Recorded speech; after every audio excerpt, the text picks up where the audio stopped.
Halo, this is Insomnia. Kami ada di belakangmu.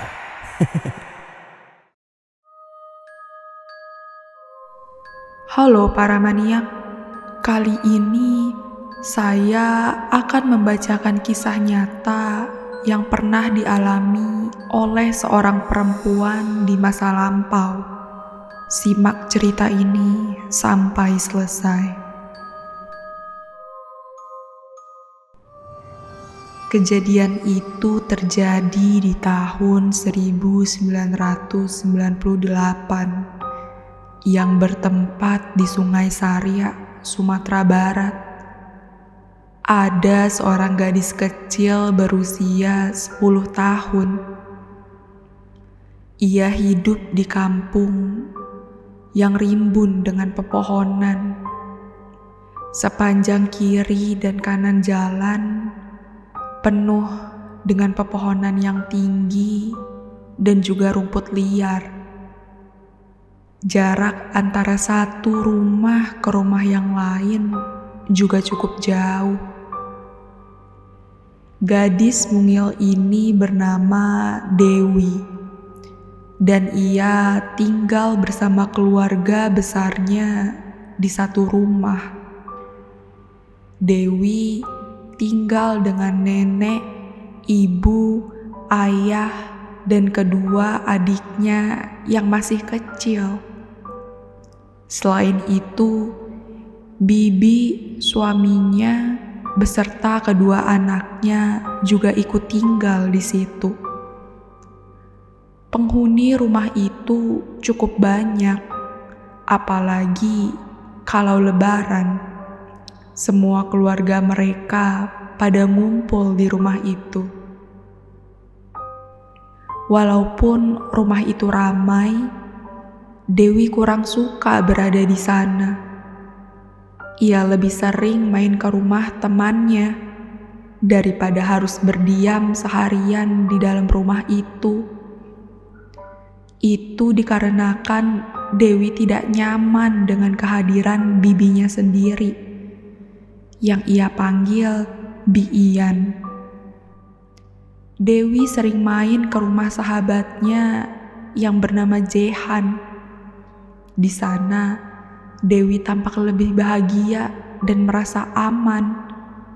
Namun, setiap kali Dewi datang ke rumah sahabatnya itu, Ibu Jehan selalu bergumam mengeluh tentang Biian. Tapi Dewi gak pernah menanggapinya, lantaran ia juga sependapat dengan Ibu Jehan. Setelah Dewi sudah merasa puas bermain di rumah Jehan dari siang, sore ini ia pun pulang ke rumahnya. Namun saat ia sudah berada tepat di pintu rumahnya, ia mendengar suara teriakan dari dapur. Karena tak tahan hati mendengarnya, Dewi langsung pergi ke kamarnya. Suara teriakan itu adalah suara Biian.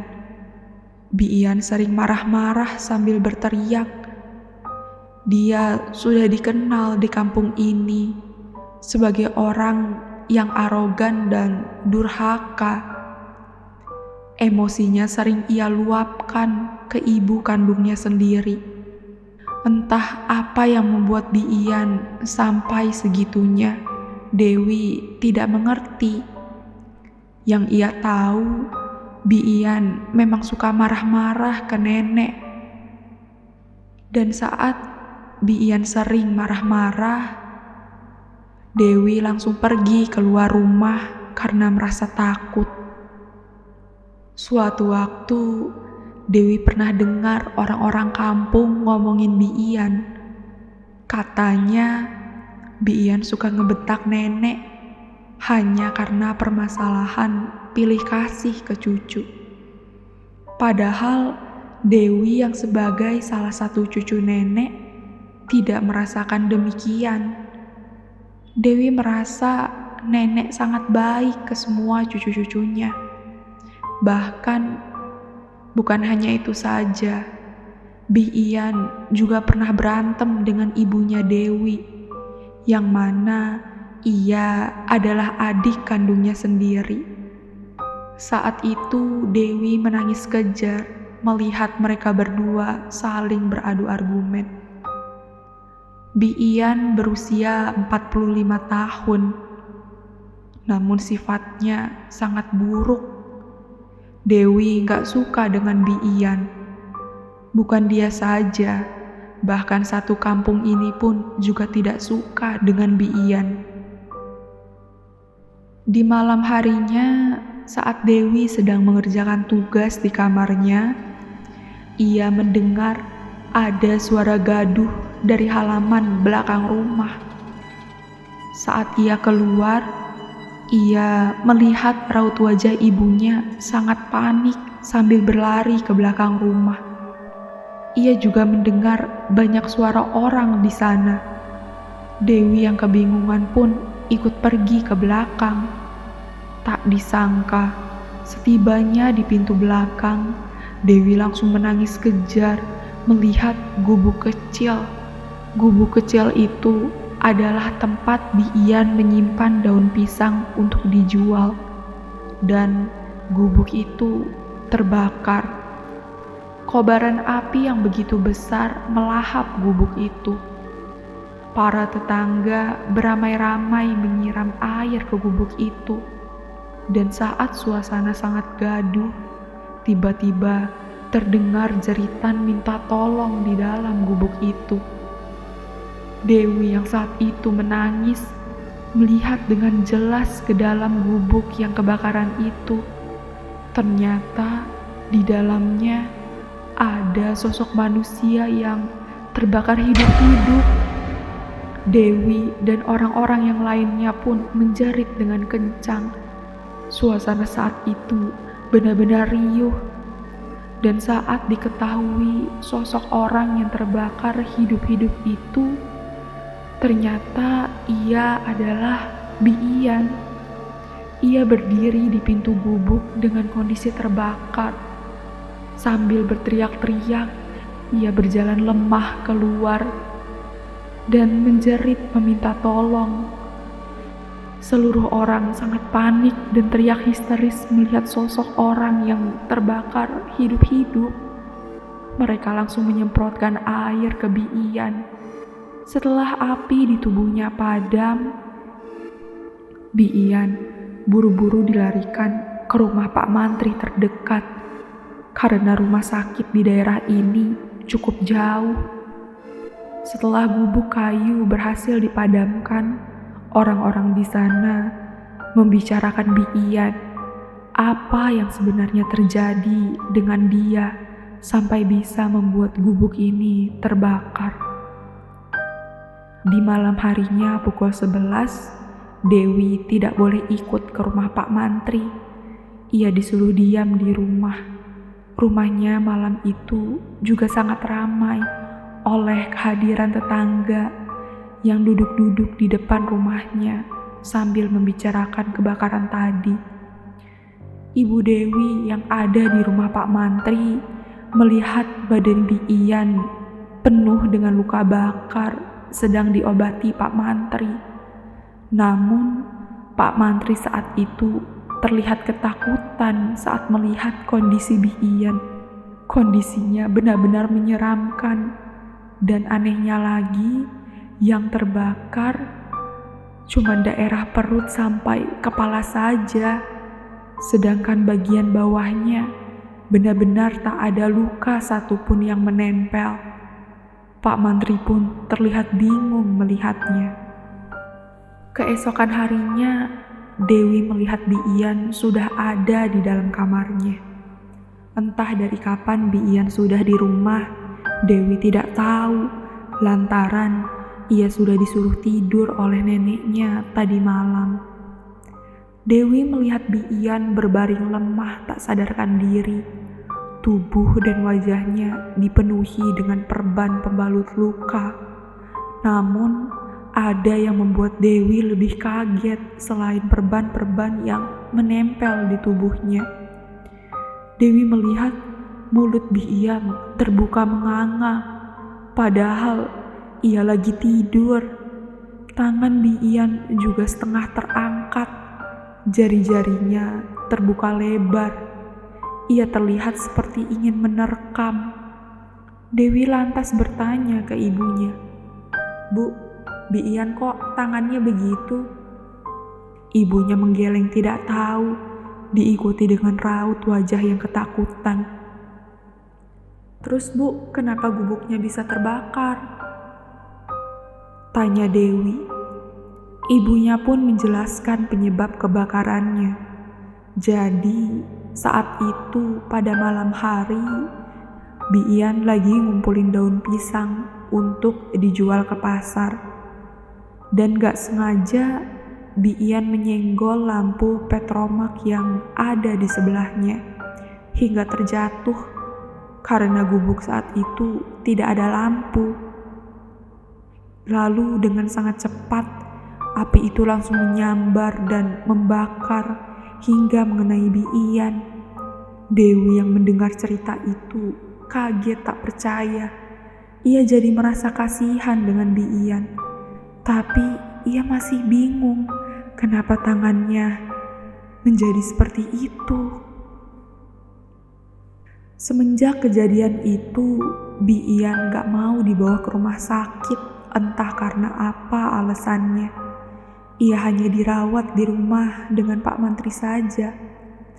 Biian juga jadi menutup diri. Dia gak mau ditemui sama warga sekitar. Hingga sudah seminggu berlalu, Dewi semakin takut melihat kondisi Biian yang semakin parah. Rupanya benar-benar bukan seperti manusia lagi. Kulitnya hitam memerah dan bernanah, mulutnya lebar menganga. Tangannya masih kaku terangkat setengah, seperti harimau yang ingin menerkam sesuatu. Berkali-kali perbannya diganti karena nanahnya yang tak kunjung kering. Dewi bahkan sering melihat nenek menangis karena anaknya yang semakin parah.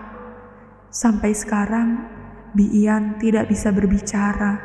Ia hanya bisa teriak-teriak saja karena mulutnya yang tidak bisa tertutup.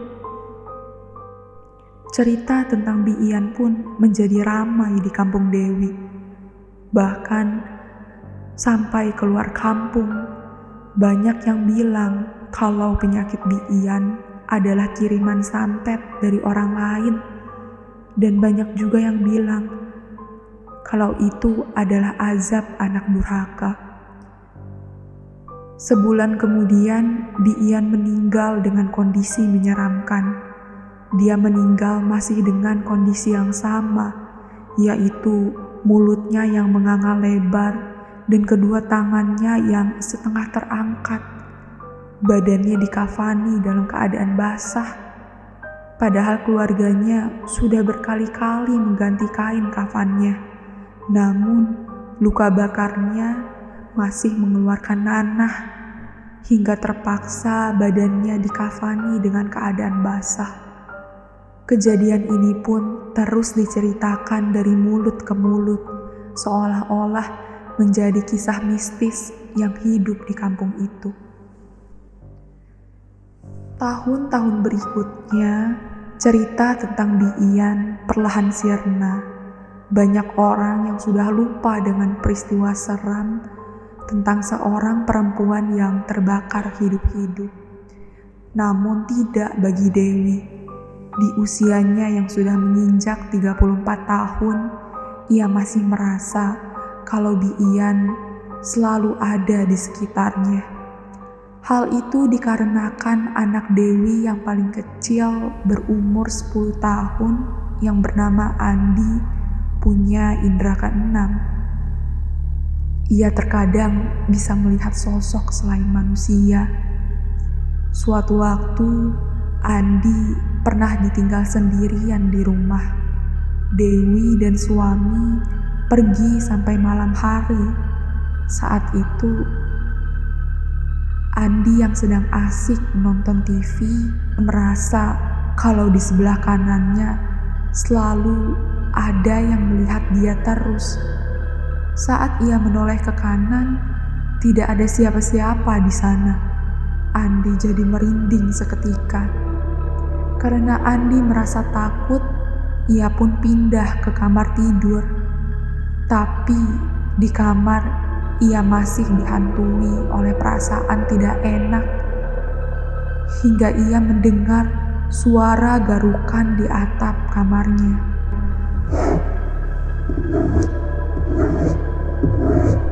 Suara itu terdengar jelas seperti seekor kucing yang lagi menggaruk sesuatu. Andi kemudian merasa ada yang gak beres. Apa itu kucing ya yang di atas loteng? Tapi malam-malam gini dia ngapain? Dengan memberanikan diri, Andi mengambil gagang sapu yang kemudian ia hentakkan ke lotengnya. Pergi kamu kucing! Hush, hush! Setelah itu, suara garukan itu pun menghilang. Namun, saat ia ingin keluar sambil melewati cermin, ia melihat di cermin ada sosok harimau yang sangat besar. Harimau itu penuh dengan luka bakar. Dia berdiri di belakangnya sambil mengaum kencang, seakan ingin menerkam Andi. Andi pun teriak histeris sampai ia kabur keluar rumah. Saat Dewi dan suaminya pulang, Dewi melihat anaknya duduk diam di teras. Tanpa basa-basi, Andi langsung menceritakan semuanya. Namun Dewi tidak percaya dengan Andi. Sampai hari-hari berikutnya, Dewi mengalami kejadian menyeramkan seperti anaknya sendiri. Lampu rumah sering berkedip terus. Suara atap yang sangat berisik seperti suara garukan kucing, hingga anaknya sendiri yang sering takut bercermin lantaran ia sering melihat sosok harimau. Dewi menyadari kalau ternyata Andi benar. Ia sering diganggu oleh makhluk tersebut. Sejak saat itu, Dewi sering mengadakan pengajian di rumahnya. Namun tetap saja, sosok harimau itu selalu hadir mengganggu anaknya. Hingga suatu malam, ada suara yang sangat berisik, seperti suara badai di lotengnya, disusul dengan lampu yang berkedip dengan cepat. Yang kemudian juga ada suara auman harimau yang begitu nyaring. Andi yang begitu takut memejamkan matanya sambil menutup kuping dengan kedua tangannya. Dewi tiba-tiba teringat omongan Andi kalau harimau itu penuh dengan luka bakar. Ia pun lantas mengingat Biian, dan entah kenapa ia merasa kalau harimau itu adalah sosok Biian. Ia mengetahui hal ini saat Biian sakit dulu, dan ia mengingat kalau tangannya menerkam seperti harimau. Ia jadi merasa yakin bahwa makhluk itu adalah sosok Biian yang ingin meminta tolong untuk menyampaikan permohonan maaf kepada ibunya. Walaupun sosok harimau itu tidak menampakkan dirinya di hadapan Dewi. Sayangnya, ibunya sudah meninggal 5 tahun sesudah kepergian Biian. Sambil ketakutan, Dewi teriak. Dia bilang bahwa nenek sudah maafin Biian. Kita semua di sini sudah maafin Biian. Dia meminta makhluk itu untuk pergi dan jangan mengganggu kehidupannya lagi. Sejak saat itu, hal-hal aneh yang terjadi di rumah Dewi dan sosok makhluk harimau yang Andi temui di cermin tidak pernah muncul lagi. Dari kejadian itu, Dewi percaya bahwa azab durhaka itu benar-benar nyata, dan itu adalah kejadian yang sangat tidak bisa Dewi lupakan.